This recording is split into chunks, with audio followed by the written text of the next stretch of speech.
Shack Together 23 is here, and we are looking back at the past few months of this great podcast as a little wink at Nintendo's latest release, Nintendo World Championships NES Edition. But more on that later. First, Donovan is joining us again. We're so happy to have him as he enlightens us with his time with Bo, Path of the Teal Lotus, Concord, and of course, EA Sports College Football 25. It is finally here. The crew and I enjoy some trivia in our middle segment before heading over to story time where we cover Kunitsigami. It's here. We've got a review. Bo, Path of the Teal Lotus, which I mentioned. We have that review. Teenage Mutant Ninja Turtles, Splintered Fate. Another review. Flintlock, The Siege of Dawn. A review. Nintendo World Championships NES Edition. We've got a review for that too. Not Flintlock, but Flock. That's right. We've got a review. And who could forget? Gestalt? I'm not sure. Gestalt, Steam, and Cinder. You guessed it. We've got a review for that too. All of that, of course, before touching on Kendrick Lamar, which is a staple of all gaming podcasts, as well as our weekly and requisite AI chat. Wow, what a show. Thanks so much for being here, and we're going to kick it off now. Enjoy. I've heard that I've been listening to the podcast, and I hear that I start so many of the cold opens with me saying the word so I didn't do that this time. Anyway, it's College Football 25 release week, you guys. It is. Yeah. And I don't know. I'm pretty excited. Donovan and I both pre-ordered the game. Donovan will get reimbursed. I won't, because it would be like taking $100 out of one of my pockets and putting it in the other and then handing it to EA, which doesn't make any sense. But speaking of handing money to EA, I tried that earlier this week on the Xbox platform, which seems pretty relevant, given last week's game, Joe. What do people play on Xbox? I was trying to play a video game on Xbox this week. I really tried. Donovan, you saw. I tried. I was there. But here's what happened, Joe. And this is... I don't want to blame Xbox by itself for this. I don't actually think it's just Xbox's fault. But I've had the same problem on PlayStation, and I was able to resolve it. I wasn't able to resolve it on Xbox. It's been I think, Dom, I just read your review. It's been 11 years in between game releases for this franchise. Yeah, but 11 years and a few days. So I haven't played... I don't think I've played many EA games on Xbox in that time. For some reason, I've been getting Madden keys on the PlayStation platform in recent history. So, like, my EA account, this is where things get really weird. Okay. I tried to sign into the EA account because that's the thing that they're using to enable crossplay and tracking of your stats or whatnot. And I log in and, I'm Army of Techno on a lot of different platforms. I'm Army of Techno on Xbox. I have been since Halo 2. You know what I mean? Like, that's how long I've had that gamer tag. Sure. My EA account had become deactivated and disabled. So there is no way to log into it. The email address associated with it is now some weird disabled.ea.com thing. And I don't know if you can imagine, customer service at EA is pretty terrible right now. EA Help over on Twitter is actually, the DMs are actually a chatbot. I thought that was pretty interesting. Okay. But also they only have a chatbot on their website. It's very hard to talk to a human being at Electronic Arts.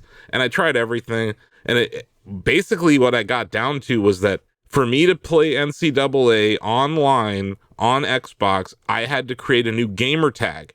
But I had just bought the game associated to my existing gamer tag. Come on. So I go over and I'm like, and this is the first time I had started my Xbox all year, basically.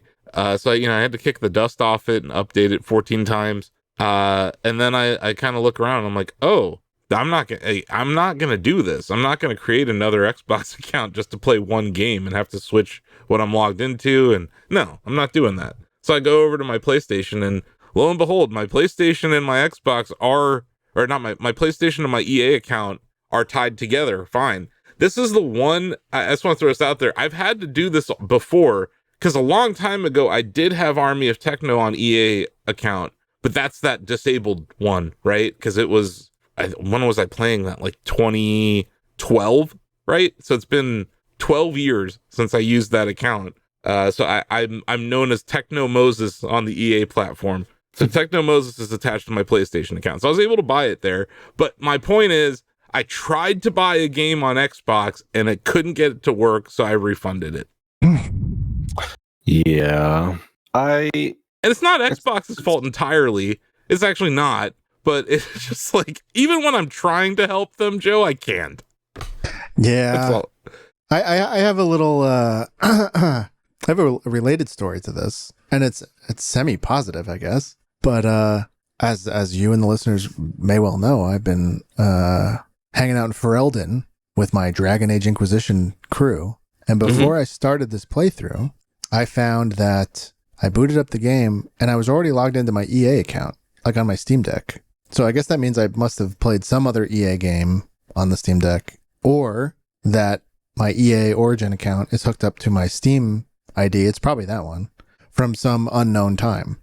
And the reason this is relevant to me and to your story, I guess, is that when you start Dragon Age Inquisition, being that it's the third in a series, you might remember this from Mass Effect if you played the third one or the second one, you can load in a world state. So it's like whatever decisions you made in the first game or first two games, you can import that kind of stuff into the third game so that certain dialogue options will reflect your choices.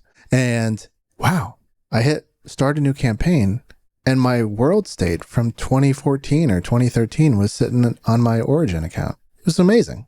Yeah, it comes in handy sometimes. I do long for the days where you just didn't need to have a linked account or like a third-party account to play every game, because we are at the point where every major publisher has, whether it's a Rockstar account, EA, Bethesda, there's always an extra step when you boot up the newest AAA game. And for sure, we're gonna run into the problem that I hit more and more, because especially with this giant gap in releases, like Dragon Age, right? Or even because you're playing a game that came out 10 years ago.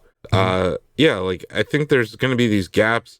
In some cases, Donovan, the name of the platform changes, or you think about Overwatch, right? Where Overwatch has lived over time, or COD. I think we see this at Shack News, because you think about people who created accounts in the 90s, they don't have those emails anymore. Sure. So it becomes a problem with forgot password on our site, for instance. So it's I think this is a problem the whole internet needs to face, but there isn't really it's different when I think EA did themselves a disservice when they deactivated a bunch of accounts. If they just made it dormant and there was a way for me to activate it or wake it up or something, I think that would have been better than just, this really seems lazy. They were just yeah, we're going to deactivate a bunch of accounts. It felt like they had an attitude that we're never going to make these games again, whatever, and it was because most of my EA account playing in the past decade, not this recent one, but the one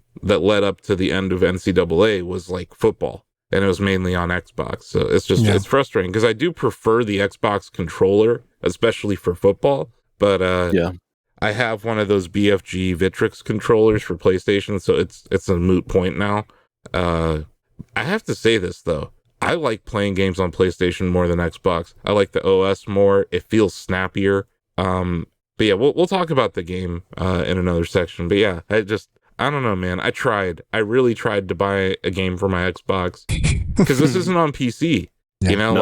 This game's not on PC. So I've seen people buying consoles to play it. That's how big this game is. It's a very big deal.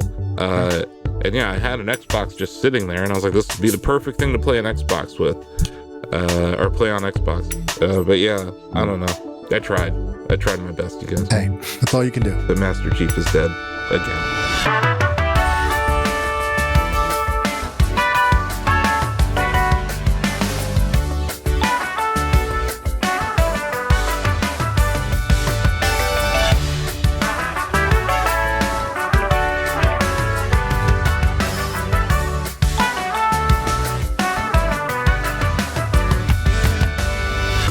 You're listening to Shack Together, a Shack News video game podcast where we celebrate our heritage 23 episodes in. I'm your host, Asif Khan, and today I'm not joined by my co-host, John Benjamin, I think who's under the weather right now. So he's not in the metaverse. You shouldn't go in the metaverse when you're not feeling well. Correct. You can spread computer viruses. But I am joined by our producer, Joe Stasio. Hello. And news editor, Donovan Erskine. Hey, is John still playing Fortnite? Does anybody know? I'm pretty sure he is. I'm pretty sure that's what he plays. Although when he is sick, he sometimes goes into like a Starfield cave. So hard to say what he's been playing. But I was chatting with him just via text yesterday, and I was just like, dude, drink a lot of Gatorade. Like drink like an inordinate amount of Gatorade. Like just because people get dehydrated, and that just, it makes you feel even tireder. It makes the headaches worse. You know. But yeah, just stay hydrated out there, folks. It's really hot anyway. Sure. Yeah. But Donovan, hello. Now we got John's game out of the way. What have you been playing lately? I have been playing a whole lot of EA Sports College Football 25, which is a mouthful of a title, but it's the trend of EA Sports games the last couple of years. Have you? I don't know. Do you watch the Pat McAfee show much? I catch clips. I'll catch clips if they're talking about something I'm interested in, like a big trade or free agent signing. Sure. I usually don't do the full show. So he's been like him and the guys, they've been talking about this game a lot. Every time Pat talks about it, he calls it this: NCAA 2K20 or NCAA football 2K25. And I'm like 3 different ways wrong. Yeah.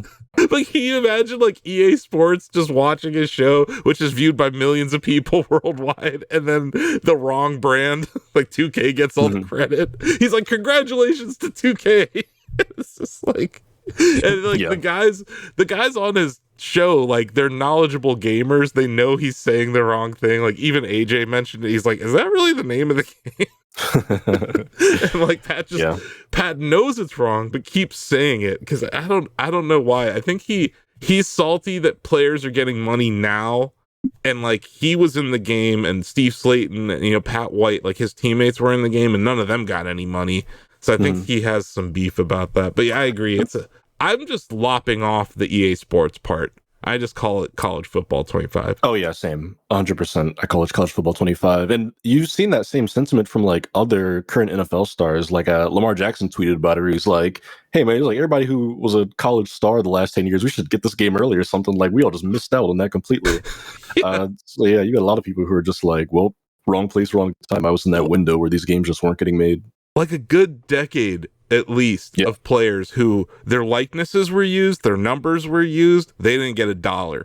And then like before that, you remember there was that era where there were no player names on jerseys, it was just the number. Yeah. So like the NCAA and football, it felt and video game developers, they were not really being fair to players, but obviously the name, image, likeness deals, the Supreme Court cases hadn't happened yet.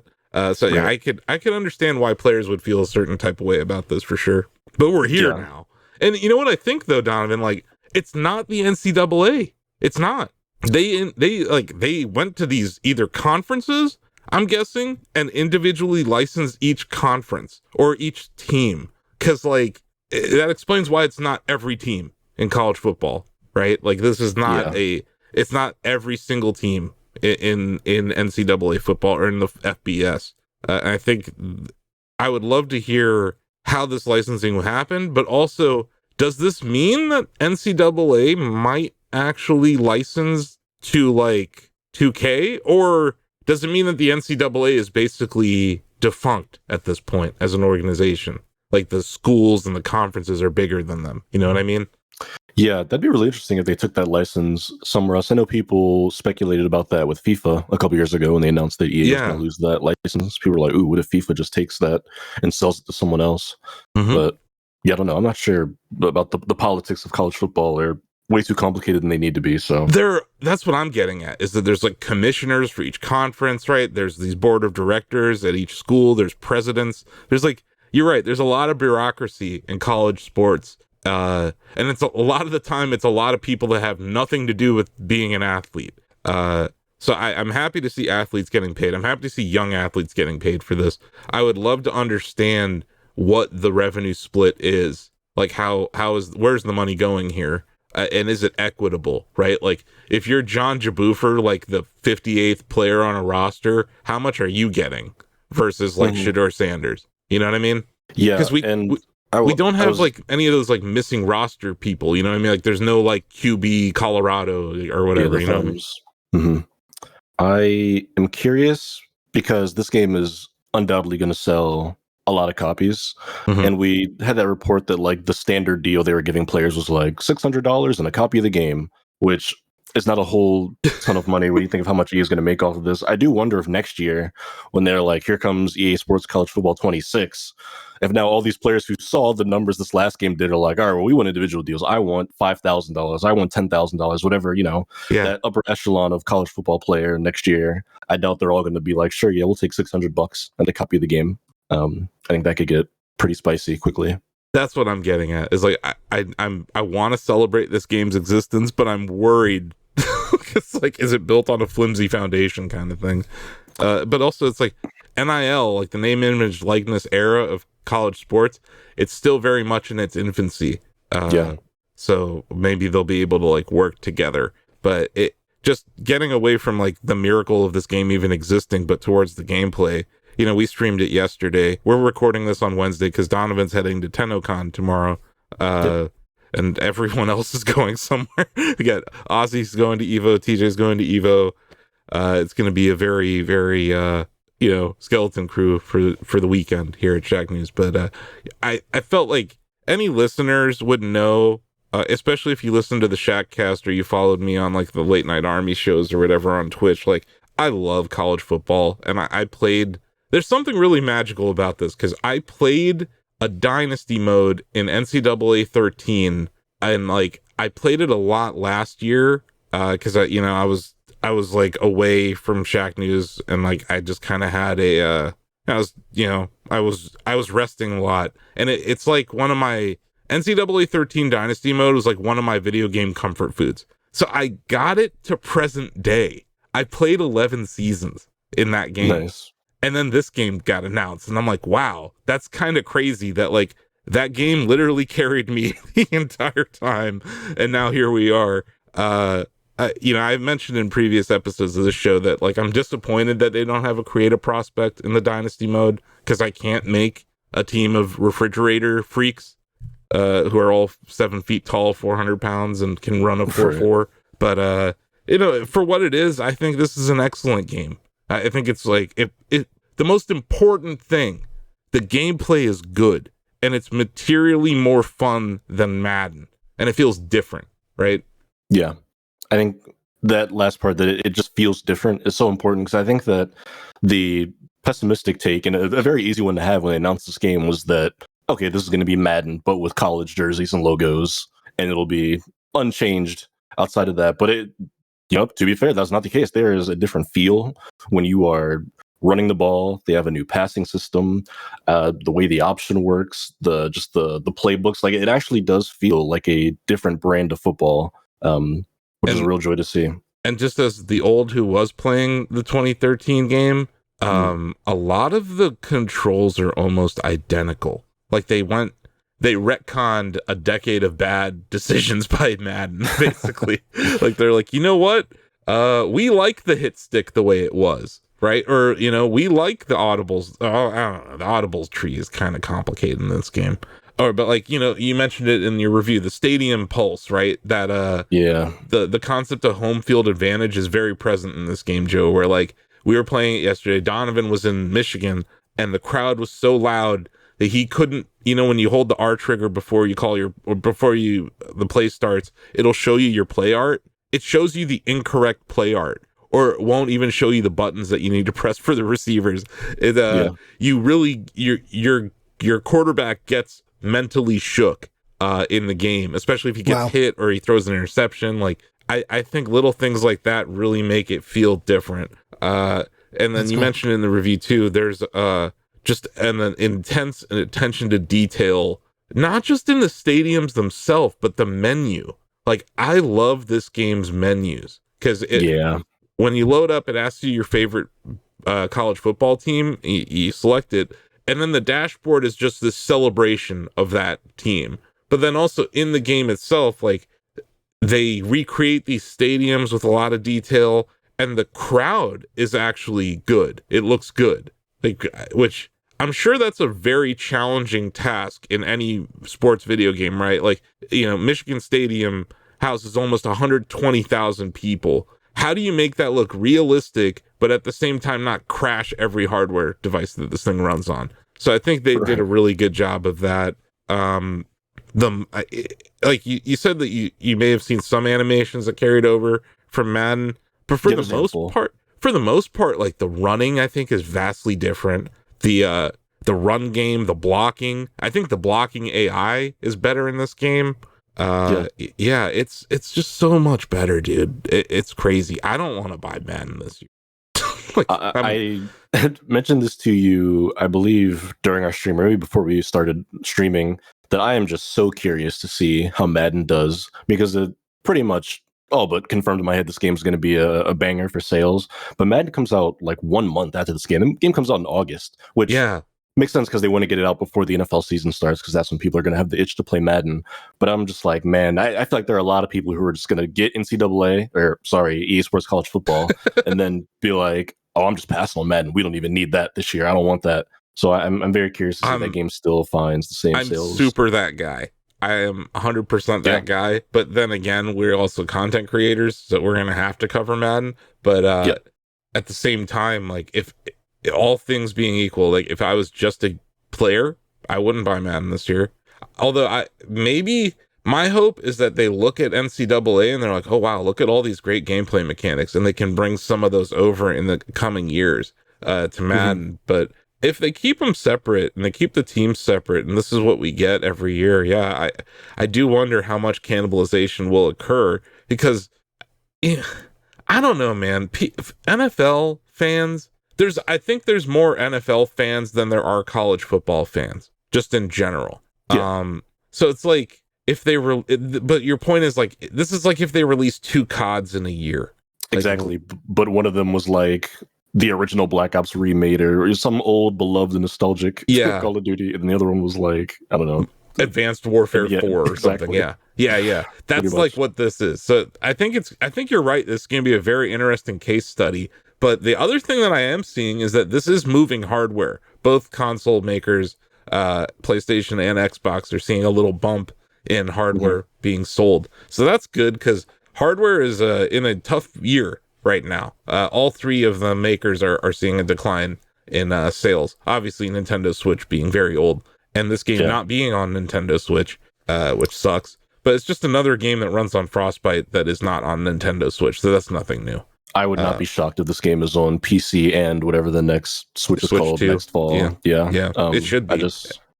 I can't remember the last time a sports game had this much buzz, was trending every day leading up to the release, had celebrities talking about it in interviews. Like, it's been at least a decade since I think one of these sports franchises had that kind of sauce going into I want to say like maybe Madden 25, not this upcoming one. Like I believe that was 05 that they or 15. It was 2014 was when it came out. Or maybe it was 13. It would have been 13. Was right when the PS4, Xbox One generation started. But yeah, that would be one. But even that wasn't like this big.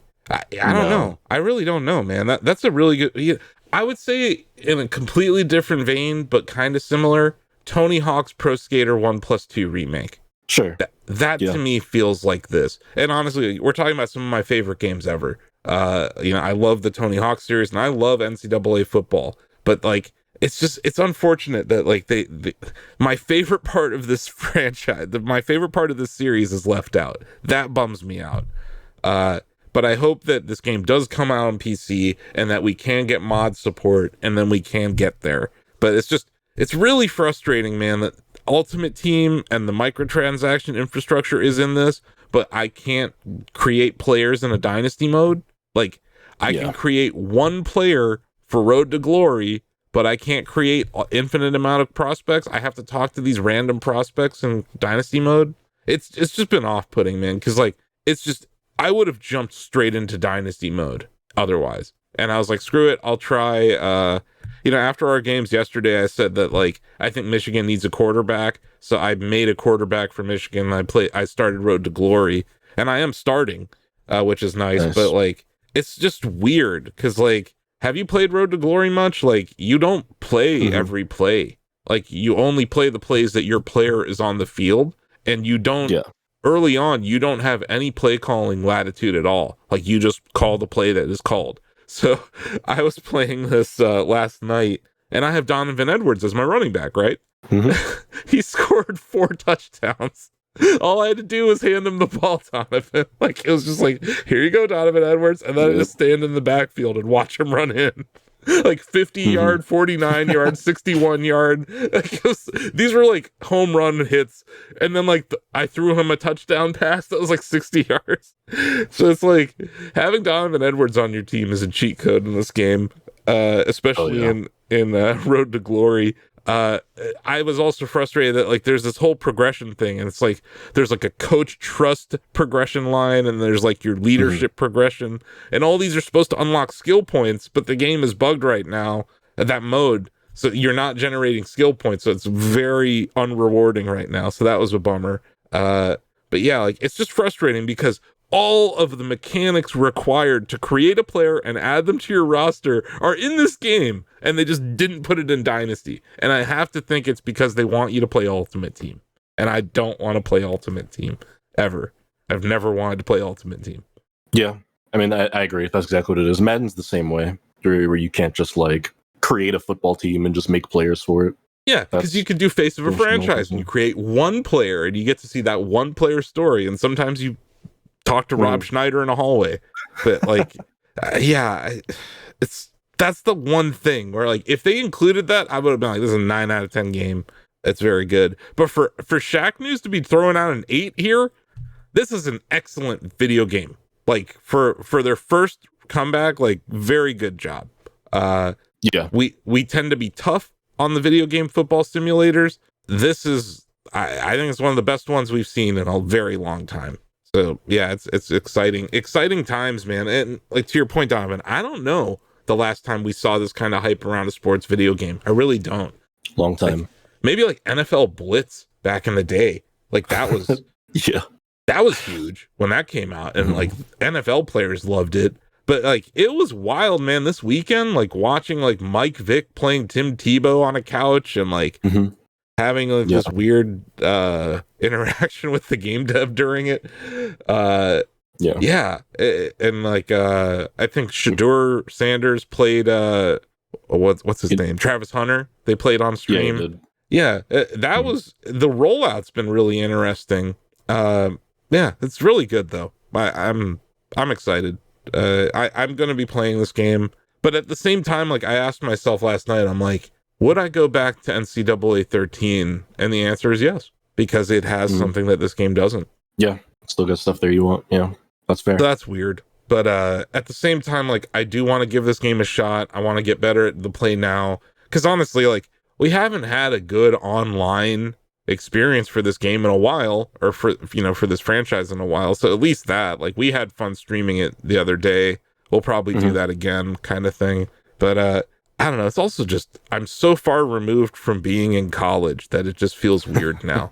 Like, this was a game, Donovan, like back in college, we were playing it all the time in Ann Arbor, right? Like that was my entire house. There was rivalries, right? Like we were keeping track of head-to-head records and stuff because you're all local, right? It's different when you're like on the couch talking smack to your brothers or friends or whatever. But like, this is an exciting time for video game football, though. It's shocking. And I was, the whole time, I've been very skeptical of this game.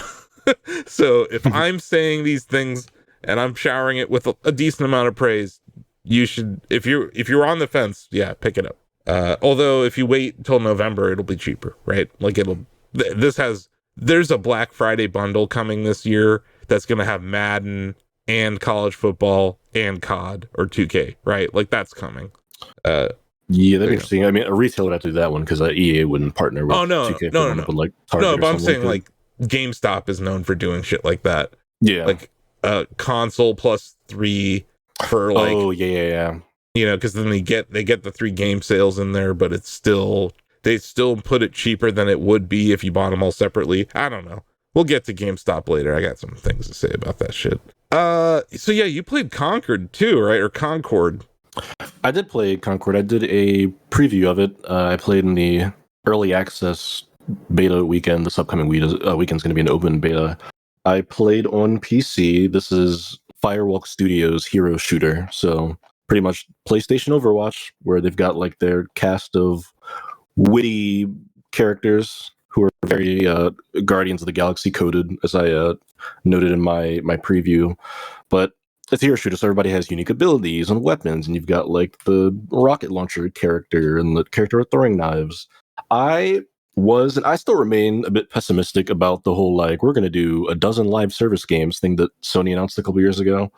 But Concord was like, I mean, it was decent fun in my preview when I played this weekend. It was like better than I thought it would be. I don't know if it's something that I'd actually come back to outside of like work obligations just to play, but it was very competent, very polished, which I'm starting to notice that as a trend here with a lot of these live service first-person shooters. I think that initial wave of live service games kind of got flamed for feeling like betas and being half-baked. I think a lot of the ones we're seeing now, you can tell that they have a bit more time in the oven, because I played the Fragpunk beta and I felt the same way. That there's like a lot of polish in that game's like presentation and design. But I can't remember. Do you like Overwatch, or did you like Overwatch? I loved Overwatch when it came out, like a lot of people did. I was all over that game in 2016 and well into 2017 as well. But also, like everyone else, I just could not care less for it in 2024. I think the way they've navigated that game's success has been a disaster class. Yeah, they've slowly ruined it in the last 8 years, but like especially with Overwatch 2, I think the decision to overwrite the exe file for Overwatch and rename it Overwatch 2, I think it's the worst thing they could have ever done. I hate that they did that, because I liked Overwatch in 2016. And I don't care for it at all anymore. You know what I think's really interesting? Team Fortress 2 is in a really good place right now with the aimbot patch that they did last month. Like, I still think TF2 might be the best one of these style of games. It may not be the prettiest, but I think it's still the most fun to play. I don't understand what Sony's doing with this. It just seems, I don't know why people care, and maybe it's just me being old. It probably is. Like, why do we care about character development in multiplayer games? Well, like, why do I care? I think it's the Overwatch of it all, right? Where a reason that game was such a cultural staple was because like people loved those characters, you know, Mercy, Diva, Soldier 76, Reaper, Roadhog. Like they all felt so unique. Tracer. I never cared about like their story though. I was just like, oh, this is a cool heavy, or this is a cool machine gun dude, or what's his name? Reaper is fun, dual wielding shotguns. You know what I mean? Like that to me, like when I think of the characters, I think about their skill set and their weapons more than I do about like, oh, that one cool trailer that they dropped. But I understand why they're doing it. It's just, I think it's both for the general audience, because it was definitely the way they played, but also you go back to like when Blizzard was releasing those cinematic shorts when Overwatch first came out. Those things were getting millions and millions of views on YouTube, like the Bastion 4-minute cinematic about his backstory and stuff. Like people were all over that, I think. No, for sure. That game first came out. But that was also a game that was like gonna be different. It was gonna be Titan. It was gonna be like an MMO or something else. So like there was gonna be a single player like story component that they then had to kind of pivot from. Whereas like everyone else is building these from the ground up, you know, with live service in mind. That's what I think is different. And I just, Blizzard's very good at making characters. That's all I'm saying. Like, they're very good at it. I don't know if the devs who made Concord could compete, but you know, we'll see. I don't know. You know, like, a good example of it completely failing, Donovan, and I know David's ears are going to burn when I say this, but like Quake Champions is an example of that whole thing falling flat on its face, right? And they did all the things, right? They had the trailers for the characters looked different, whatever. It just didn't land. So I think at times it depends what your first person shooter audience is, but good luck to Concord. Is it going to cost money, or is it going to be free to play? This game's going to cost money. This game does cost money. It comes out in August. I forget if it's 60 or less. It might be less than 60. It might be like 50 or $40, but it's definitely a paid game. Now they are releasing it on PC day and date, which I think is smart. I think if this was PS5 only at launch, it's probably dead in the water. Yeah. So I guess PC gives it a fighting chance, but I mean, just the live service market is just so brutal. Interesting. I don't know. I guess we'll keep our eye on it, but yeah. And it says here that you also you reviewed another game this week. Bo, Yes. Path of the Teal Lotus. Yeah, it's a 2D Metroidvania, which I believe was made by two guys, a two-person studio. I like it. It's cool. It's like a Japanese mythology steeped 2D adventure game. Very cool visuals. I really like the art style and like the animation style. Looks cool as hell. Huh. Mm-hmm. Neat.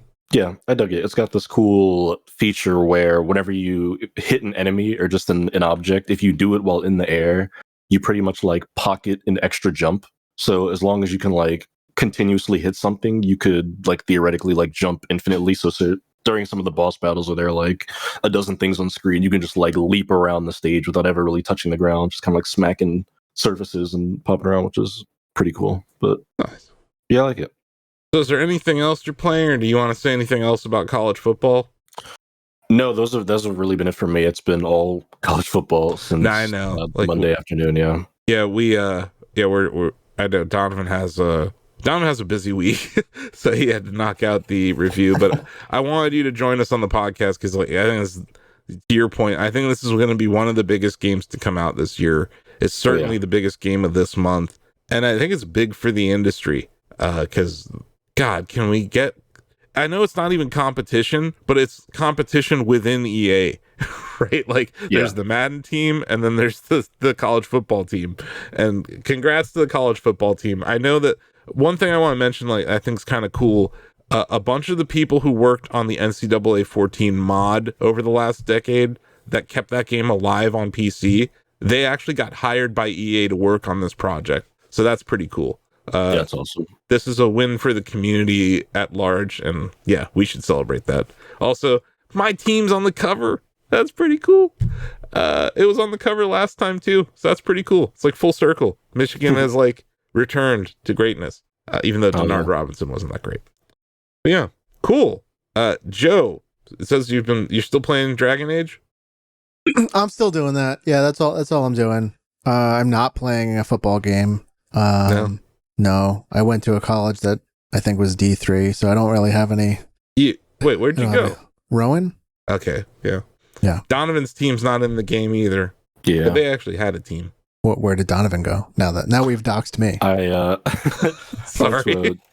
Bowie State University, it's in HBCU in Maryland. Is nice. Declaring your alma mater now doxing? Like, do you still live in that town? He's right next to the campus. I'm joking. I teach there on Tuesdays. I am a adjunct. No. Yeah. Asif, what are you playing? Man. Okay, so we already talked about college football quite a bit. I'm playing college football 25, so much so I haven't played F-Zero in like 3 days. That's weird. But wow. We'll get to... I still have been playing F-Zero 99, so I'll get to that later. I have been playing Super Monkey Ball Banana Rumble still. And remember how I said like got past that rave world? Mm-hmm. This game gets ridiculously difficult after that. Like it gets like Ozzy is spot on. Like the difficulty spike in the back third of this game is absurd. So I've gotten into this habit of like Leroy Jenkinsing my way through levels. It's like there's the way you're supposed to, and then there's the way that I'm gonna do it because it's gonna work. So I'm like brute forcing, like cheesing through some of these levels because like it's just really difficult stuff. Moving platforms with play and pause buttons that you have to time. But yeah, like I keep mentioning the verticality in this game is amazing. It's a really, really, really good game with excellent music, and it's very challenging. So I keep coming back to it. I really enjoy it. It's a very good game, but it's insanely challenging. So like I'm doing that thing where, maybe I'll have a sip of lemonade, sit down, play some monkey ball, and then when it drives me nuts, I move on to play, F-Zero 99 at night or something. But before I get to that, I've been playing Suika Game again, Donovan, because the multiplayer came out. Oh yeah. And I watched a video of it, and I was like, you know what? That game's really good. So yeah, I've been playing it again. I almost had a watermelon the other day. I got to the 2 honeydew part, or I don't know if they're honeydew or whatever the second highest fruit combo is. I don't know, Joe, do you know what I'm talking about here this week? Well, I kind of, but It was mostly no. It was belovedly called the Watermelon game last year. It kind of went viral. It was like a $3 game, but it was also free to play on iPhone. I heard it compared to Fruit Ninja a little bit. No, it's more like a Tetris or like a Dr. Mario than a Fruit Ninja. Well, then those people were wrong because they're dead wrong. They're very wrong, and they should be punished for it. Anyway, it's great. It's still good. I wish they had more than one song because that gets really boring. But what I've started to do is just mute it and throw on a podcast while I play it. But yeah, I've gotten back in this week a game. It's just a nice chill game to wind down with. Nice. So that's been the game that I'm playing after F-Zero 99 drives me nuts. But yeah, Joe, cue the crowd. I have been playing F-Zero 99. I know. Crazy. Donovan, you didn't... Come on, Donovan. I had to make a split-second decision. I was like, oh, if he's going to edit it in, then I shouldn't do it. I miss my No, please, come on. Be surprised. Yeah. I know, right? It's shocking. There we go. So, where to start? I'm going to start at the coolest thing that happened this week. So, each week there is a leaderboard in F-Zero 99, and it's determined by how much you play, where you rank, how you progress in Grand Prix, or the special modes. I achieved my highest rank ever in F-Zero 99 in the last week. My overall rank was 2,502 in the universe. Wow. I was just below the gold tier of 2,182. So this is the highest ranking I've ever had. It came without a win, right? I was just playing well. I was playing a lot, and I'm playing well. The festival has got me playing this game a lot because I want to get those the currency or whatever. Sure. So yeah. Some other highlights. I got a new Samurai Goro badge. Like it's his little it's like an 8-bit version of his face. Or 16-bit version of his face that I can put on my pilot card. So now my pilot card it says Goro versus or Goro V99. I like that. Nice. So it's just a little thing. It's part of the update where you can face off with these like computer rivals. So like Samurai Goro's in the game now, Captain Falcon's in the game, the other two Jaboofers are in the game. So when you beat them in a race, you unlock their badge. So that's kind of cool. I hit level 94, just the XP level up. I made some progress I actually had my highest. So this is the highest I've been ranked going into the last race of a Grand Prix. I was playing the King League Mirror Grand Prix, and I died on Firefield's mirror track. But going into it, I was tied for third overall. So that was pretty wild. And it was a heartbreaking race too, man, because at one point during the Firefield race, I was in first place. But Firefield is incredibly difficult by just the regular one. The mirror version is insanely difficult, and I had not finished it. But I did go on later to complete King League Mirror Mode Grand Prix. I got a 10th overall place. I placed 14th on Mute City 3, followed by 28th on Deathwind 2, which is a very hard track, 16th on Port Town 2, 6th on Red Canyon 2, and then 11th on Firefield. So that netted me a 10th overall finish.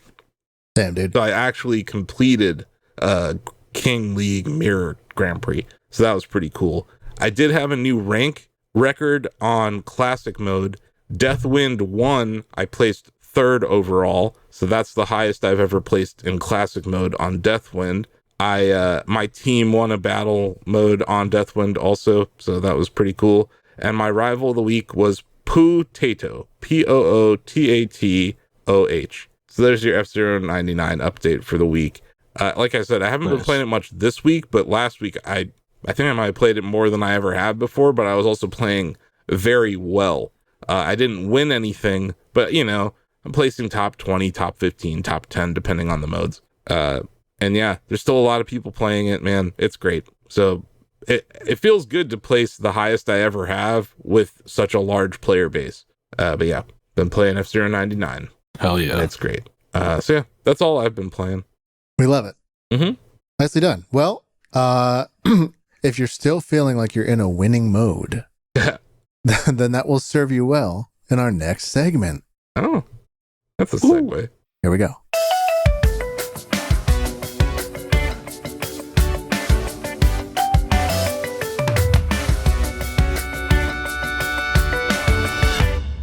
Welcome to the Shack Together World Championships Shack Together Edition.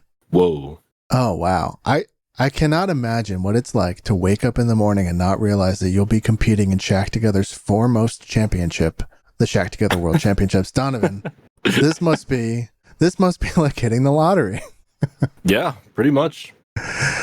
Well, what we're doing today, in the spirit of the Nintendo World Championships NES Edition, which hasn't gotten a lot of airtime yet, but I think is an important release and certainly one that many of the Shack News crew was looking forward to. Yeah, the review went live today on Wednesday. Yeah, I saw it. It's in our rundown. Oh, yeah. It's coming up. We'll talk about it here shortly. In honor of that, I wanted to take some of the past 22 episodes on this, the 23rd episode, and sprinkle them into this segment. Boy. So we're going to go episode by episode, and I have trivia for each of you in the spirit of each episode's primary segment. I'm going to say this might be the first time that I have an advantage because I've been on every episode. Well, here's the thing, though. I thought of that too, and I'm not gonna be verbatim taking questions from existing episodes. Although I think that has happened maybe 2 or 3 times in this list, but it's mostly new trivia that is emblematic of that show, of that episode. This is God help us. Here we go. What are the rules? How does this work? So we're going to do our standard rules of buzz in with your name. Okay. If you both get it wrong on a particular question, then we can buzz in with your name a second chance.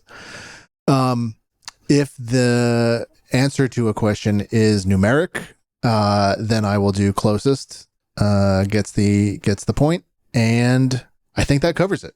Okay. Are you ready? I'm ready. Sure. On episode 1 of Shack Together, we discussed the Apple Vision Pro, which had just recently released. And so I have this question for you. Beyond its mixed reality capabilities, what unique combination of input methods, or you may name just one, does Apple Vision Pro incorporate that sets it apart from other headsets? Asif? Okay.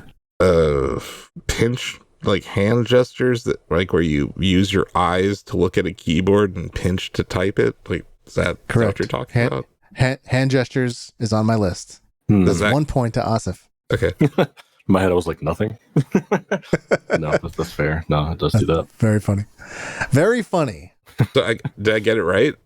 Yeah, you did. Moving on to question 2. 1 point to Asif. On episode 2, there was an Xbox bombshell, which, if memory serves, had to do with the exclusivity situation becoming less exclusive. There's nothing to answer yet, but okay. Okay. Sorry.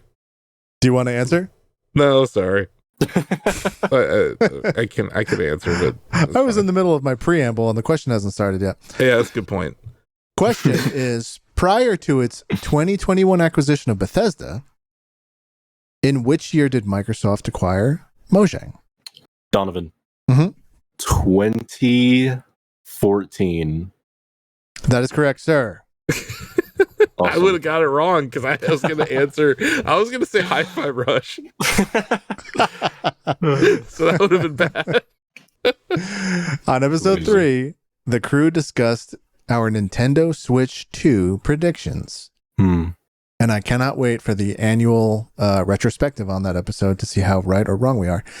But today, the question in the vein of Nintendo Switch 2, which is really simply about Nintendo Switch 1, is, on what day did the original Nintendo Switch launch worldwide? Asif. Go ahead. March 6th, 2017. You are not dead on, so I will give Donovan a chance. Was it March 2nd? The point is going to go to Donovan. God, awesome. Because the right answer is the 3rd. It's the 3rd. Beautiful. Wow. I was going to say 2nd or 4th. I picked it up on the 6th because I was at GDC on the 3rd.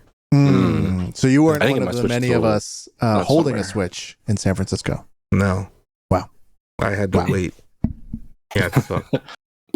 On episode 4 of Shack Together, Donovan joined us for a segment called Gotta Name 'Em All. Yeah.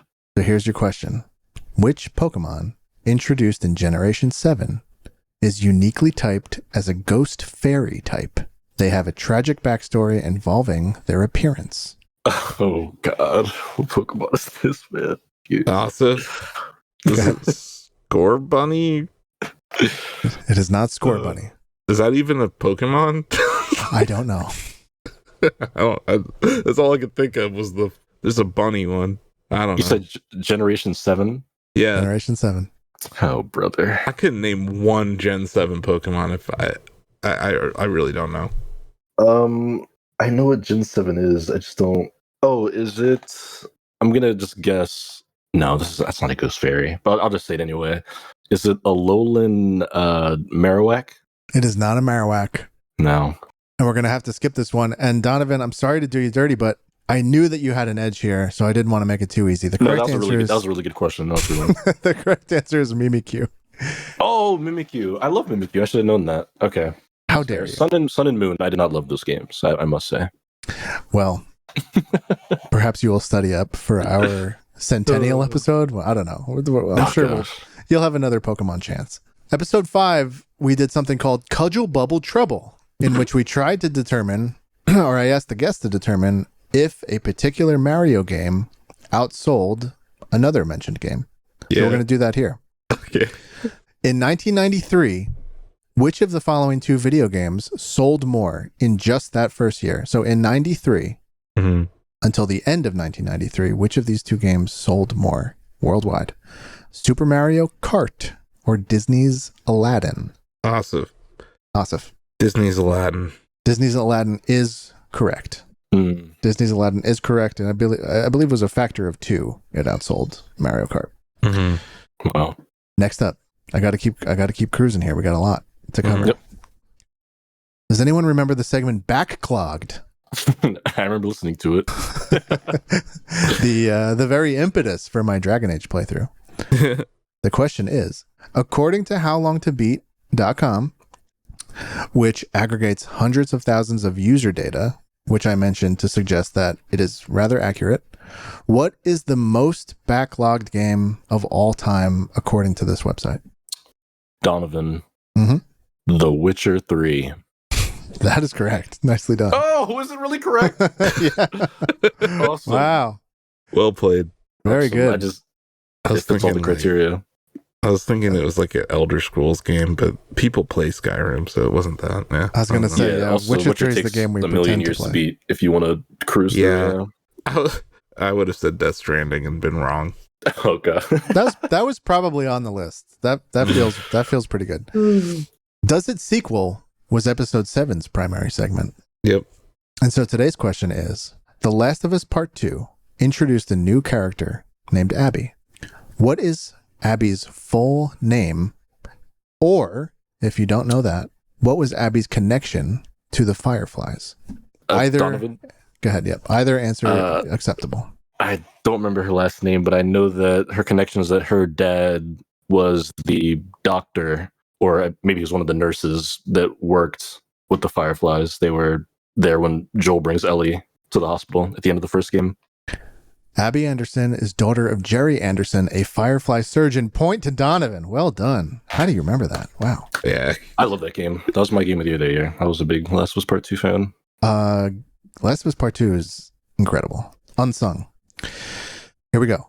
Code Games. This was a segment in episode 8 where we tried to guess the names of consoles based on a prompt, which was their code name. Today's question is, name the console that began as a prototype entitled Neo. Donovan? I'm gonna just guess the original PlayStation, because doesn't PlayStation do the Matrix theme? Somebody has a Matrix theme. Incorrect. Okay. I want to say I said something like that on that episode and I was wrong. And it was something like the Xbox One. I'm waiting to hear a first name. Asif. Xbox One? Incorrect. Oh, whatever. Okay. I don't remember. Somebody has a Matrix theme, though, because there was just a Project Trinity, like very recently. Morpheus. It was Morpheus on PlayStation VR. Here is your next hint. Oh, we're getting... Okay. The end. I'm giving you all a hint. The hint is that it is in the Sony Entertainment family. Awesome. Whoa, that was simultaneous. My name's shorter. Asif, go ahead. PS4 Pro. Correct. Wow. Ooh, the Pro specifically. Nice. Donovan, what were you going to guess? I was literally going to say PS2, so no, I was not going to get it. Well done. I love that. I had to play my name shorter card. I mean, when I have no other criteria to decide, that worked. Yeah, that's fair. Number 9, Game Time. PS Fortune, a PlayStation themed segment that frankly I don't super remember. But today's question is: after its revamp in 2022, how many tiers of PlayStation Plus subscriptions were offered? Let me finish. Don. And what are they called? Go ahead. Donovan. Yep.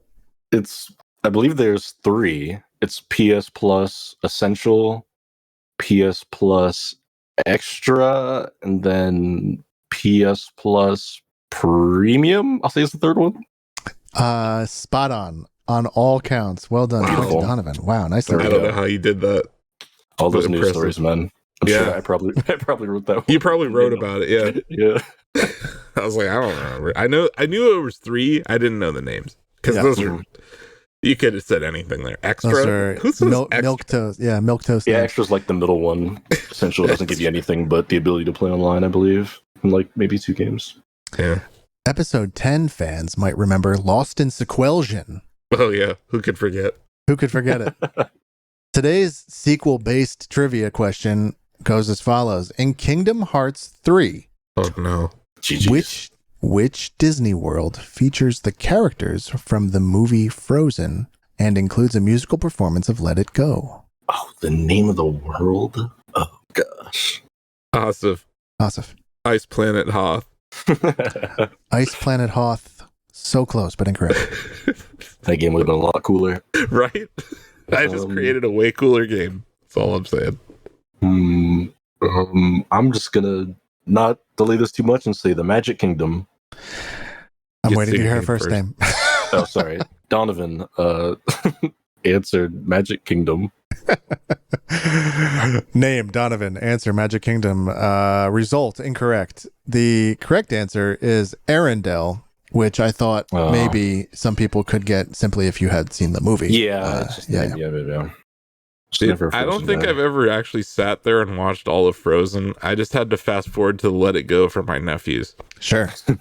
I never actually sat there and watched the whole thing. I'm sure I have, but like it was just they wanted, they didn't even call it Frozen. It was just called Let It Go. Like a ton of kids just called it Let It Go, the movie. So, you are preaching to the choir. I'm certainly. sure your daughter's probably the same camp. We had an era. Another era that I'm fond of is the episode 11 era, when Sam and Asif tackled Sea of Deceives. Oh, jeez. A fan favorite, if I don't say so myself. The question today is: which faction in Sea of Thieves introduces the Tall Tales quests? Oh gosh. I have no idea. I've played this game maybe twice since 2018. It's been a while. It's crazy how long this game's been out. And poor Sam is listening to this and typing out his DM to me right now. He's yelling at the phone right now. He is screaming in reverse because that's how the toilets work. Mate. Yes. Yeah. Donovan. I'm going to say the Blackbeards. Wow. The infamous faction from Sea of Thieves. The Blackbeards. Right. Who could forget them? But incorrect. Go ahead, Asif. I don't fucking know. Some tea company. Interesting guess. No, the correct answer is the Pirate Lord and or the Mysterious Stranger, which both resemble Destiny. The guy at the bar? Wow. Beats me. That's where he is. I know. I could like draw him, but I don't know his freaking name. I would have accepted for the remainder of today's segment. I will accept illustrations as answers. Okay, good to know. Episode 12, we had a little segment called The Blade Itself, which centered around different trivia about swords and sharp items found in gaming. So today's question is, In Final Fantasy VII, what is the name of Cloud's iconic back-mounted blade? Asif. The Buster Sword. Correct. Point to Asif. Wow. That doesn't have blade in it. It's okay. Okay. You got the answer right. I'm not complaining. You may recall from episode 13 where Bill and Asif enjoyed a bout of Steam reviews that I read all about for Fallout 4 in a segment called Steam Appreciation. So today's question is, in Fallout 4, which organization, known for its tech, operates from a hidden base beneath the ruins of CIT? I'm going to just say Asif Vault Tech. Incorrect. It's the only one I knew. Donovan. It's the only Fallout faction I can think of right now, so I'm just going to say the Brotherhood of Steel. Yeah, I mean, that's a good guess, but no, the correct answer is the Institute. Bill is also screaming next to Sam. Yes. It's okay. We have a handful left. The next episode, 14, we did a segment called How Long to D2? And so today's question is, what is the name of the website that provides average completion times for video games? Awesome. Donovan. Howlongtobeat.com. There we go. I had to give you a lob. I knew. Yeah, you mentioned it like three, 4 questions ago. I had to give you a lob after those two toughies. Oh, got you, Donovan. Yeah, right. That was a quick draw question. Right now, we are all tied up at 5. Wow. 5 points each. You may recall from episode 15 a little segment called AI Captain. So today's question is, in the Halo series, which AI character was designated as the replacement for Cortana? This began in Halo 5. Oh, God. Concerning. Who remembers Halo 5 Guardians? Game was so bad. It was so bad they retconned the entire story in Infinite. I'm trying to think. It's something stupid. Man, I did not play much of this game's story, so Donovan? Okay. I'm going to guess Nebula. Nebula is incorrect. I'm going to just guess, like stupid. It was like not even a name. Asif, like the assistant. Incorrect. I will give Siri. you one hint. I will give you both one hint. No, not you, Siri. God damn it. The name of the Cortana replacement is also the name of a electronic instrument manufacturer. That didn't help. Electronic instrument manufacturer. 5, God. 4, 3, 2. The correct answer is an... Oh, go ahead. Defy. Yamaha. That's what I was thinking. I couldn't pull it, but I was thinking Yamaha. I was waiting for somebody to say... I was waiting for one of you to say Casio or something. The correct answer is Roland. Oh, God damn it! Ah! I have a 909 like 4 feet from me. I thought you were. When he said electrical instrument, I thought you were going to kill me there. I was like, oh, you got this one. Yeah, if you said electronic music. Oh, man. Ah! Ah! That would have been too easy. That hurts, Joe. That one hurts. Episode 16, we played a little game called TV Toys, the game. This was a riddle-based segment where I had you decipher some nonsense, and I'm going to have you do that once more. Today's riddle is, and I have to make sure, Donovan, do you know what's about to happen? I believe so, yes. I'm going to give you a silly name, which you will have to reinterpret as an existing video game name. Okay, right. The riddle is investigating the Sky Serpent era. Asif. Dragon Age Inquisition. Bingo. Point on. Nice. I was nowhere near that. I was sitting there and I'm like, is that Tears of the Kingdom? No, it's not Tears of the Kingdom. Well done. I had dragons on the mind. Hey, we all do. Episode 17 was our Summer Games Fest prediction, only a few weeks ago. So here's a fun little question for you. Which summer did Summer Games Fest begin? Donovan. Awesome. Donovan. 2020. That's correct. Yep. God and Bird Jeff saved video games. Yeah, he really did. Praise be upon him. Hey, do you guys remember D2 Sieves? Our Yes. reprisal of Sea of Deceives, but about Destiny? Yes. I helped Here's a come up question. with it. Yeah, you did. Pretty good. Today's question is, in Destiny 2 Beyond Light, which new subclass for Guardians was introduced? Now Bill and Sam are shaking in their chairs listening to this. Mm-hmm. And don't they have their own byline, the two of them? Is that right? Yeah, they do. So what is that called? It's Bill and Sam. Oh, I thought they had a funny name. Maybe I'm thinking. No, they just. I think it's just Bill. It's Bill Lavoie and Sam Chandler. A backup question I will give you, if this is too tough, is what is the Asif Prismatic? Incorrect. That came that was a good guess. I think that came the next thing, but that was all I had. Okay. Sorry, you have another question? I can't give a hint on this until Donovan tries his hand.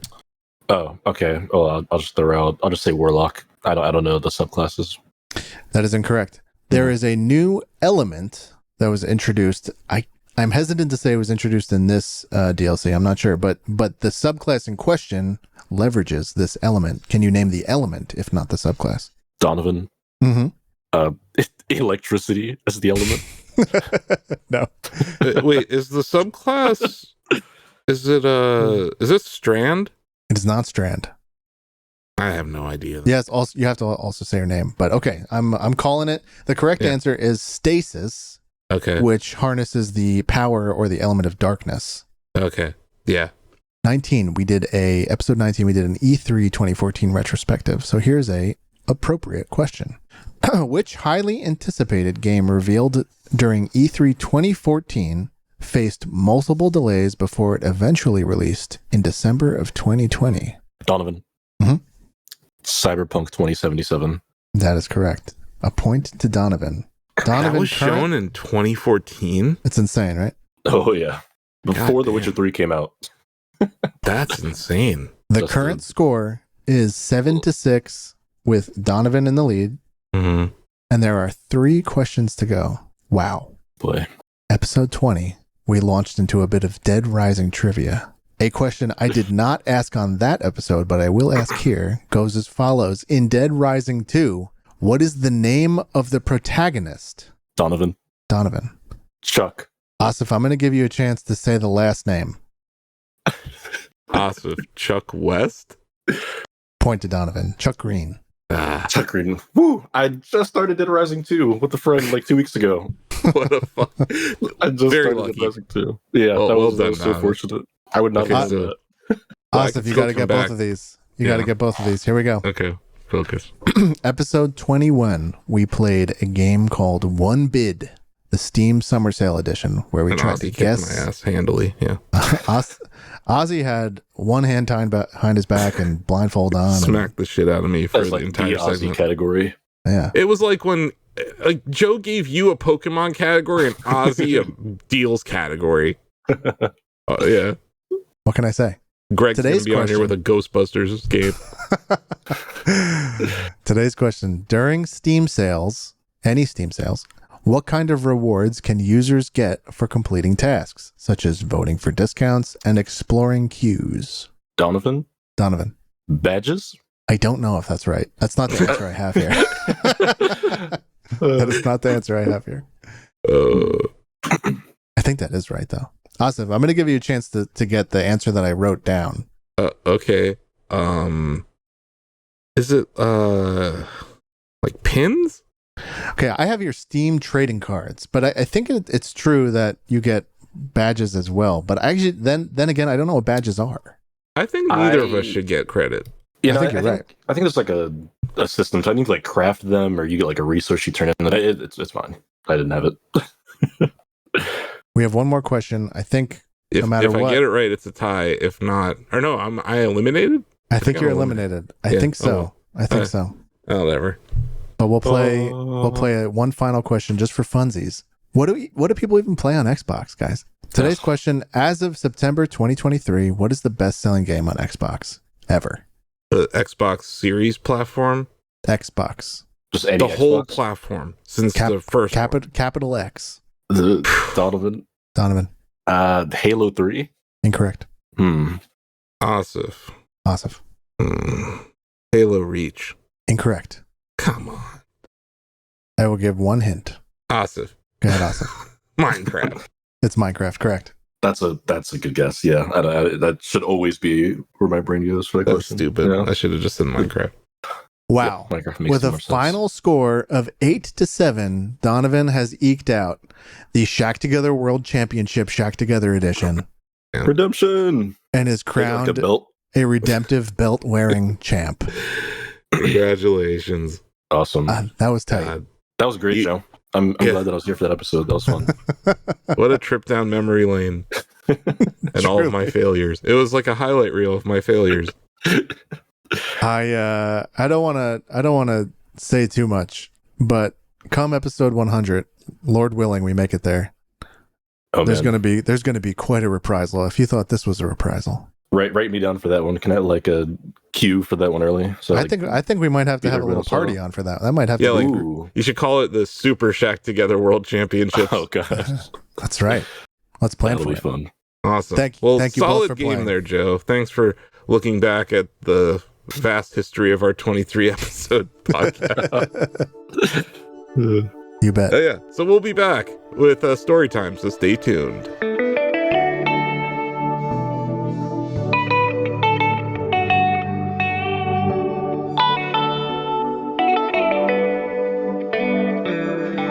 Welcome to Storytime. Let's dive into the latest stories from the past week.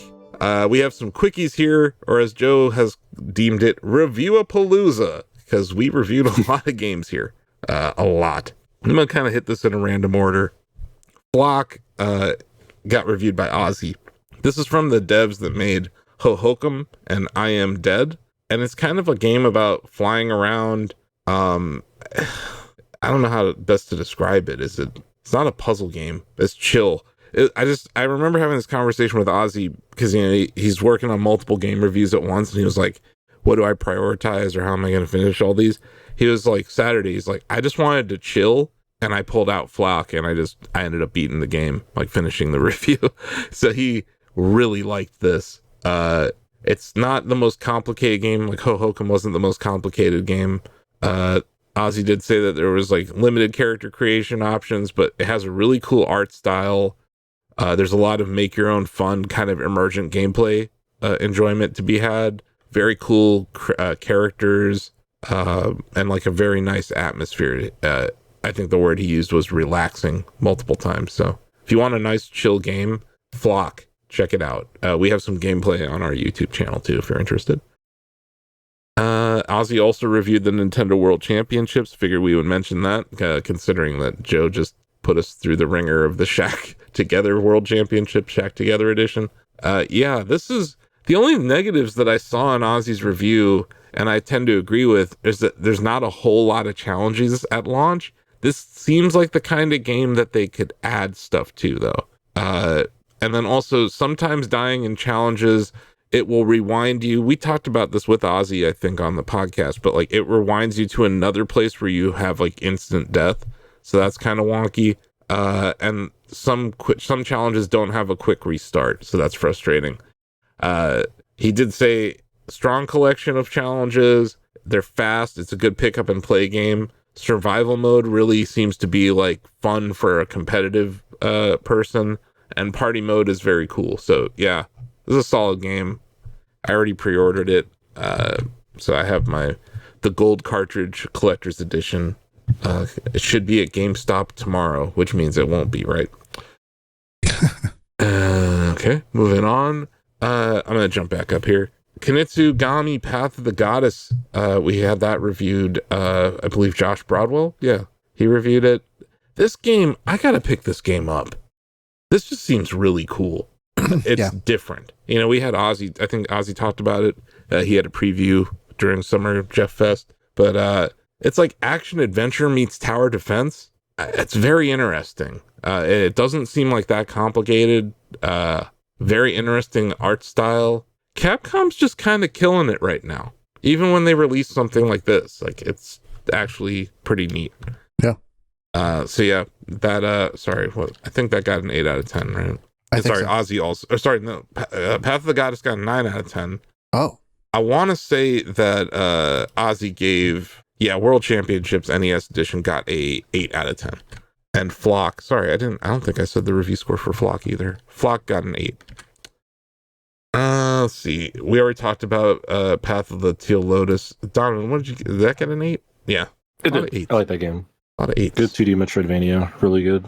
And I was talking to David about this earlier this week. Like, it feels like Teenage Mutant Ninja Turtles only has one mode. It's either too much or not enough. And we're in the too much era.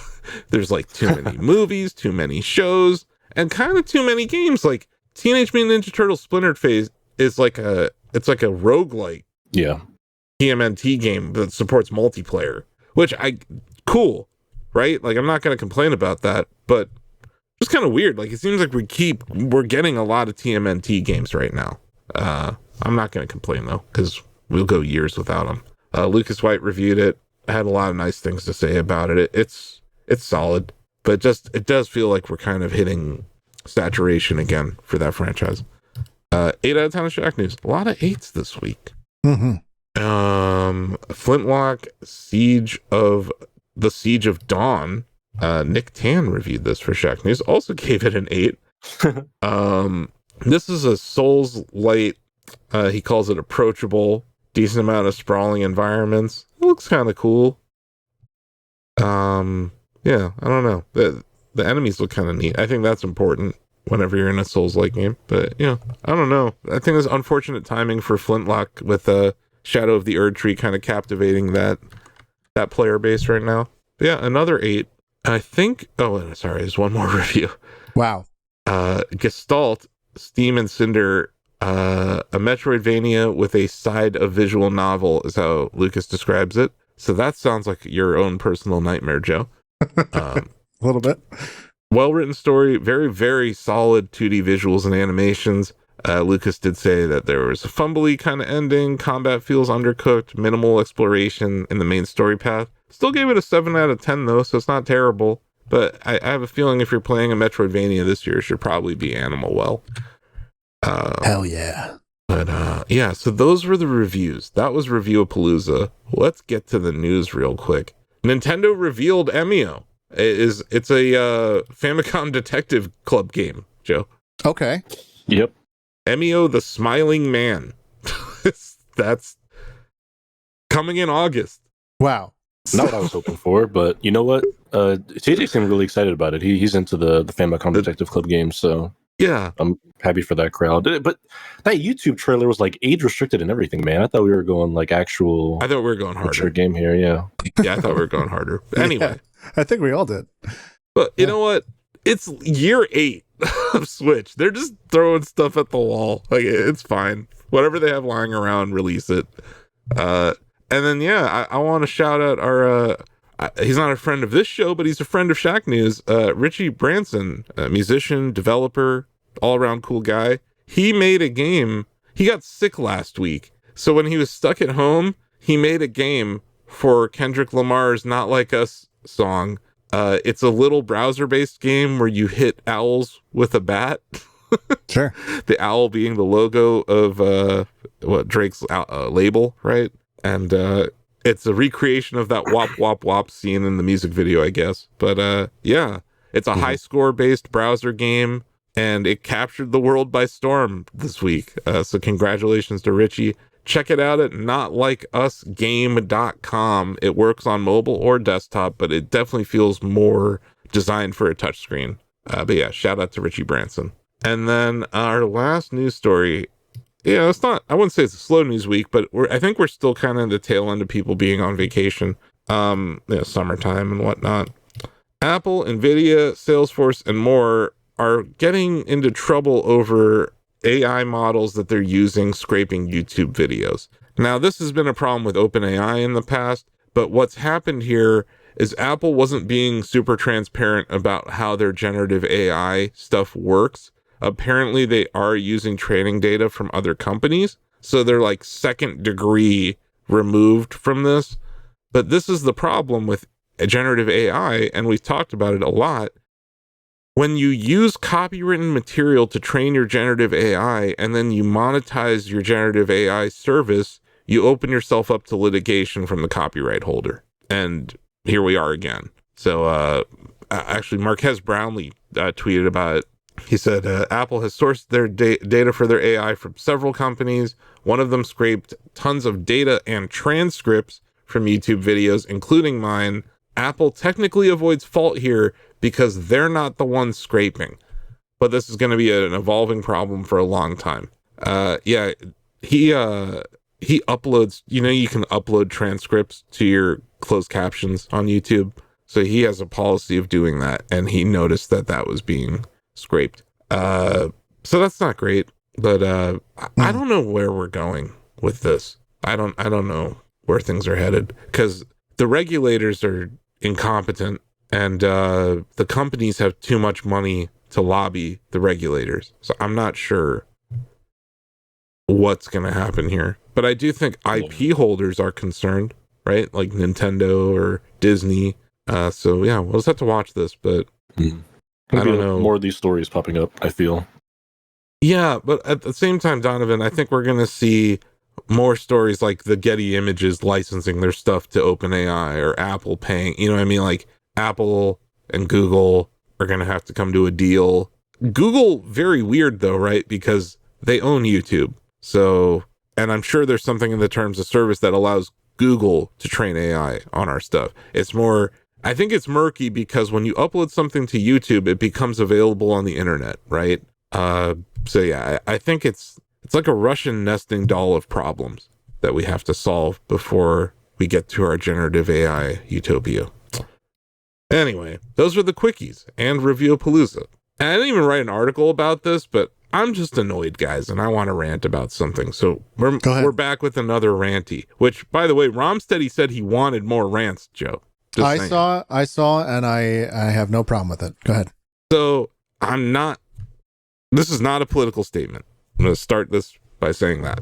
But, the CEO of GameStop, right after Donald Trump's incident this past weekend, where a person tried to shoot the former president, Ryan Cohen tweeted out Trump 2024 with the American flag. Ryan Cohen is the CEO of GameStop. In May of 2023, this same person tweeted, companies should stay out of the business of taking a position on social issues. He's actually gone on to say stuff like, politics divide America, like we shouldn't talk about politics as a corporation.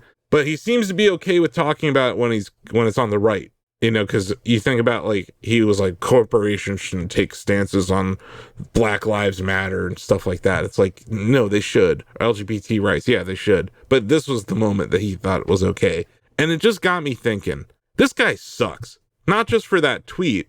He sucks. We talked about how he was tweeting a few weeks ago at 1 a.m. trying to hire devs to fix their website and build an app. Like, and I went back to 2020. It might have been 2021, actually. There's an interview with Reggie Fils-Aimé that was done at like a Bloomberg event or something at South by Southwest. And Reggie was on the board of directors at GameStop when Ryan Cohen bought his stake and became a board member. And at that time, after the big squeeze or during the squeeze of 2021, Reggie was still on the board and was like, hey guys, I would like to help you build a turnaround strategy here. And Ryan Cohen told him to piss off. He told Reggie Fils-Aimé that they had it covered and they didn't need his help. That right there is enough for most people to hate this company and just be like, you know what? I'm not going to invest in GameStop. But when I was going to write something about this, but I kind of just I'm busy. But like, I'm owning GameStop not because of Ryan Cohen. It's in spite of Ryan Cohen. He has not done anything right. And he has lucked his way into holding $4 billion of cash. And he's very unimaginative. But I'm torn because my fundamental analysis of the company shows that GameStop has never been in a better financial position. But at the same time, this idiot runs the platform. This guy who says he doesn't want to share his strategy for the turnaround because someone will steal it, right? And he only speaks to shareholders once a year. he had no problem tweeting out support of the former president. It's like, why don't you just fucking worry about running GameStop for 1 second, Ryan Cohen, instead of this shit? But the amount, this is a political statement. If a person getting shot determines your vote, you're a fucking idiot. That's all I gotta say. And I'm sorry if it got a little political there, but like, I hate that the future of this country is going to be determined by something like that, potentially. But also, I can't help but look at the people who are these executives who are, Elon Musk said he was not going to endorse a candidate or was not going to make contributions. He has now said that he's donating $25 million a month to a super PAC in support of Trump. So I guess my point is that most of these billionaire CEOs are douchebags who do not have the best interests of the country in mind, and they are tricking their followers into voting for their best interests, not the best interests of the people. And that's what's messed up. So please, just think. If you see one of these CEOs tweet, think before you retweet it or you cheer them on. But yeah, I don't know. It's not good. Gun violence is bad. But the idea that a horrific event like that is going to be a marketing opportunity is gross. Yeah, that's where we are. But anyway, fuck you, Ryan Cohen. Like, I fucking hate that guy. I'm like real close to just, I could liquidate my GameStop position and just put it in something else, or, you know what I mean? Like, there's opportunity costs involved. Yeah. But it's actually in the best position it's ever been financially. And it's in spite of this guy. He's the guy who greenlit the NFT marketplace that fell flat on his face, right? Like, they could have had Reggie help them. They could have had Reggie build relationships. Do you think Nintendo would want to work with Reggie? I think they might. So it's like the arrogance of these people to think that they're smarter than, I would say, one of the most accomplished video game executives in history. The idea that you would not need his advice is indicative of a very big cultural problem at your company. And I think people should consider that when they invest. But at the same time, good luck finding a CEO of a publicly traded company that isn't a piece of shit, right? Like, that's just kind of where we're at right now. But anyway, sorry. I was incredibly frustrated to see this, because this is the same guy who's like, we don't want to make statements about Black Lives Matter. We don't want to make statements about Israel or, Palestine. We don't want to make statements about LGBTQ plus rights. But the minute the billionaire gets shot in the ear, everyone throws all their morals out the door to endorse this guy. It's just, Wall Street's gross. And it's why I've never considered myself a part of it, even if I'm an investor. But yeah, anyway. Hey, amen. Yeah, sorry. There was a little rant in me this week, though, because you have to be super arrogant. You wake up, you fart in a cup, and you just smell it. That's Ryan Cohen every day. Because, like, Reggie Fils-Aimé, his advice in a video game company isn't valuable to you. And imagine if he was. Like, imagine if Reggie became chairman. Like, what kind of company it would have been. But it's just strange. But I side with Reggie on that. That's the show. We did it. Wow. Can't believe it. Wow. So yeah, we have some community notes before we go. We got a few questions and comments from the Shack News community, which you can join by heading over to shacknews.com/chatty or by emailing us at, I'm going to tell them your email this week, Donovan. Email Donovan. Oh, please do, yeah. Donovan.Erskine@shacknews.com. I'm not going to spell it out for you, so maybe you won't get Donovan because you don't know how to spell Erskine. Mm-hmm. But, I mean, if you have a 5th grade Googling level, you can find the spelling of my name online, but yeah. You can find your email on our website even. You could, yeah. I've started doing this. We don't have a community feedback email, so I'm just our guests. I'm just going to have our guests be the one each week. So I didn't hear anything from Sam last week, so I don't think we got any emails, Joe. No. But we do have some comments across the chatty and YouTube here. I posted, I want to say this was in the Game Pass article that you screenshotted here, Joe. I posted a meme. It says that it's the hard to swallow pills. You guys know what I'm talking about, that meme? Yeah, that meme. Mm-hmm. Mm-hmm. It's I'm gonna post it in the Discord for you guys. I might have already done this, I'm not sure, but yeah, it's in our Discord general chat right now. It's hard to swallow pills, and then above the pills it says Xbox Game Pass is deflationary and bad for the industry. And in reply to that, Magic Wish Monkey said, if it was every AAA release, it might be worth it as a consumer, but it's just a handful each year and usually not the ones I'm interested in. This was the article about Game Pass increasing their prices and really just kind of failing. And then RMS Squires on YouTube replied, poor chickens, regarding the chicken bubble of last week and still going on. Also, this is where I take offense. I think an intervention is needed to uninstall F-Zero 99 from Asif's Switch. Ooh. Wow. Those are fighting words. Wow. To which I replied, please let me enjoy this game while it lasts. But also, how dare you? From my cold, dead hands, RMS. My cold, dead hands. Oh boy. You know, I trained under Samurai Goro. He's a deadly with a blade. You want to come get F-Zero 99 off of my Switch? Bring it. Oh man, he dropped the come and take it. Come and get it, motherfuckers. No fucking way. It's my favorite game ever. Can a guy enjoy a video game? What's wrong with that? I love the idea that, that someone wants to take this away from you. Yeah, like, what the fuck? It's like the one thing that's like inspires joy from me. Yeah, take that away from him. Take the thing that got me to care about video games journalism again. Yeah, take that away. What the fuck are you saying?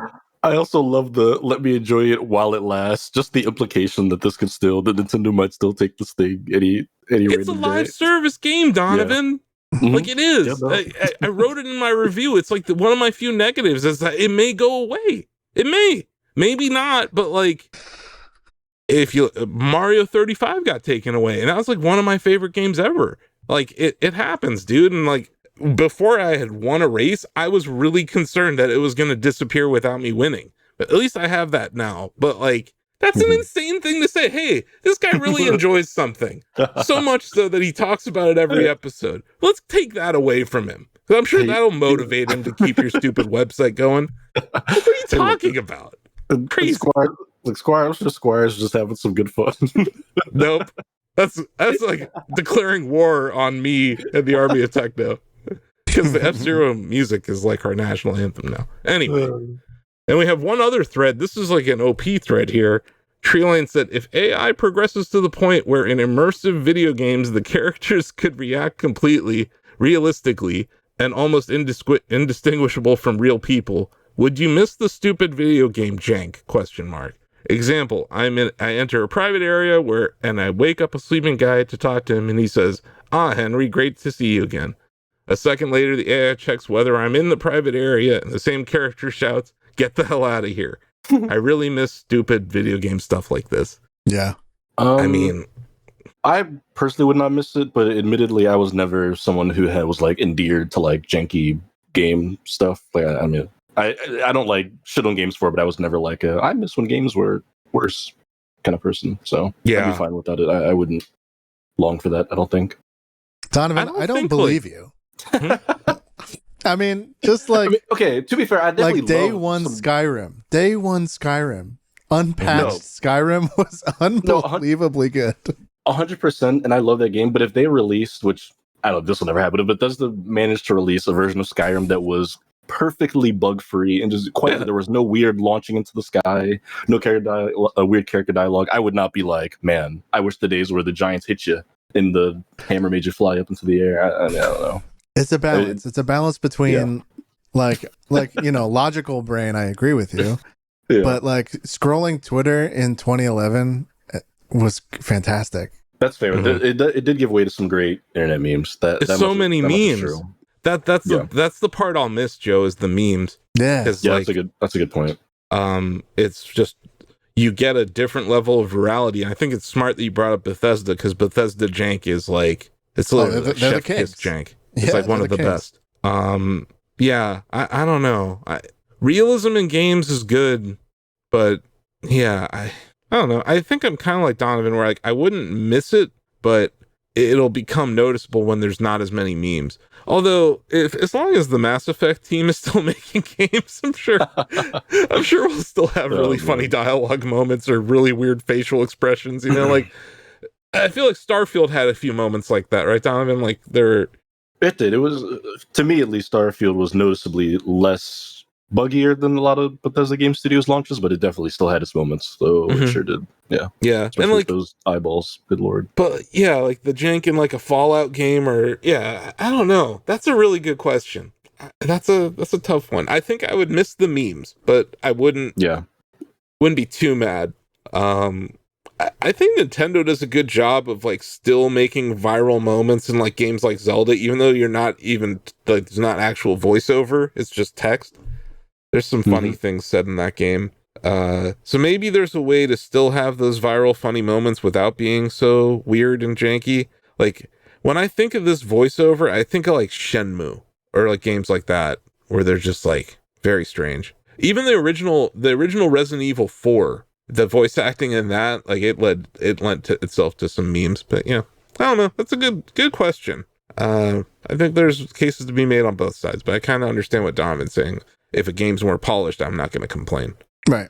Sure. But Elder Scrolls 6, still a thing. We'll have to wait and see how that turns out. Hell yeah. In 2038. So that's it. We did it. Like I said, email Donovan if you have any questions, comments. RMS, I'm not declaring anything on you. You're the one who attacked me. And I know RMS listens to this podcast, so like, he's going to hear this. And there will be a thread or a sub-thread about this. But like, I'm just saying, if you come to my house and you try to uninstall F-099, I'm not going to be liable if I chop your head off with a samurai sword. That's all I'm saying. Is that how that works? Stand your ground laws in Ohio, man. You're not declaring war. You're just saying that your nation is prepared. Should conflict arise, we are prepared ready to go. defend ourselves. Exactly. We are prepared to defend ourselves. It's like, why come after F-Zero fans? Like, there's far worse live service games out there. Like, leave us alone. You did nothing wrong. What? You don't like me talking about F-Zero every episode? Tough shit. That's basically the only reason this podcast started. Anyway. You got to eat your vegetables sometimes, right? It's not even vegetables. It's like high fructose corn syrup being injected into my eyeballs. It's great. I'm saying the listeners have to eat their vegetables. Oh, I don't know. I don't think there's any vegetables on this show. Oh, hell yeah, there is. This is a nutritious podcast. Okay, if you say so. Nice round meal. It's definitely not soaked chicken nuggets of podcasts. I'll tell you that much. I have heard about those nuggets on other podcasts since you brought that up. Ahead of the game right here. Yeah. Trendsetter right here. Oh, yeah. You know what you're going to hear about in those podcasts? How F-099 is the best live service game of the year 2024. Most improved game of the year 2024. Not, it should be removed from people's Switches. Anyway, that's it. He also said poor chickens. So I think he was talking about the... I don't... What does that mean? Is he like upset that people are eating chicken? I assumed it was from a vegan perspective. And you know, to each their own there, of course. Yeah, but like chickens are so dumb. They're like the dumbest animal. Asif, you didn't want to make a political statement, now you're attacking vegans. I'm not attacking vegans. I've been vegan. I'm not, but I've been vegan. I understand the health benefits of it. But chickens are so stupid. If you leave them out in the rain, they just open their mouths, stare up into the sky, and they will drown from rain. They're so dumb. Like, I don't know how they exist. Like, how do they exist? Like, chickens wouldn't exist without humans, right? Without like farming and agriculture, like they wouldn't exist. Like they wouldn't have made it this far, kind of thing. Yeah, and you're probably right. You could argue that we have affected their evolution because of how we turned them into a food. But like, I don't know. Also, the chickens in Zelda, they get their revenge, so don't worry. True. Yeah, it's not like if one of these chicken places in Canton shuts down, that's the same amount of chickens are gonna die. They'll just go somewhere else. But anyway, yeah, I've pissed off Trumpers and vegans now. So there you go. I think that's enough. It's great. And I love it. I didn't dox myself by saying I'm a University of Michigan alum. Oops. Whoops. But I do have like, just real quick, I have a lot of outstanding parking tickets in the city of Ann Arbor. The car's been sold. It's not, you can't get me. They never got me. Anyway, shout out to Ann Arbor Police. Suckers. That's it. We did it. What a great ending. That didn't derail the entire show at all. This is what happens when you come at the king, man. You can't do it. We've been saying this. Also, shout out to Jalen Brunson, man. Just real quick. That was really cool of him. Hell yeah. He's now one of my favorite players in the league. He took less money, like $100 million less than he could have. That's crazy. But yeah, that's going to do it for today's show. Subscribe on your podcast app of choice. Tune in every Friday for more Shack Together. Donovan's review for NCAA, I keep calling it that, College Football 25 will be out when this podcast is live, so give that a read. Any of the other reviews we mentioned. And yeah. Oh, I forgot to mention in the what I've been playing lately, I'm playing Bubbletron every day, and it's getting pretty competitive between Bill and I with the new leaderboard in effect, Joe. So yeah, I thought it was funny last night or yesterday, 4 people all got the lowest valuation in one try. So that was pretty neat. But wow. Yeah, Bubbletron, still out there. You guys should check it out. Bubbletron.com. Yep. Free to play. So that's it. We did it. Tune in every Friday for Shack Together. This will go live probably Thursday night. It'll be an evening reading article, and then there'll be another article that goes live Friday. So if RM Squires wants to come at me again, those will be the opportunities. So thanks everybody for listening. This is where we wave at the camera and say, I'm sorry for politicizing the back half of this episode, and I'll never forget you, and bye. Right? Bye. Thanks, Donovan. Bye. Hit the music.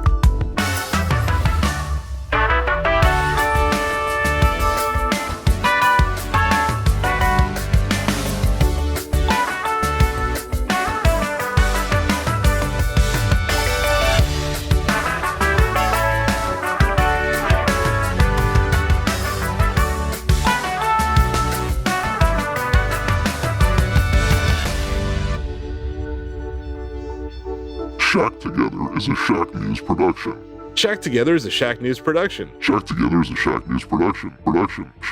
Shack News is a multimedia company consisting of a variety of entertainment properties, including ShackNews.com, video game and cutting-edge technology coverage with evergreen video, guide, and long-read content, providing readers and viewers with the latest reviews, previews, interviews, and news. Shack News content is readable and viewable at ShackNews.com, Facebook, YouTube at Shack News Interviews, and Shack News VODs, Twitter, TikTok, Instagram at Shack News Media, Twitch, and more. But that's not all. You can play Bubbletron, our first video game.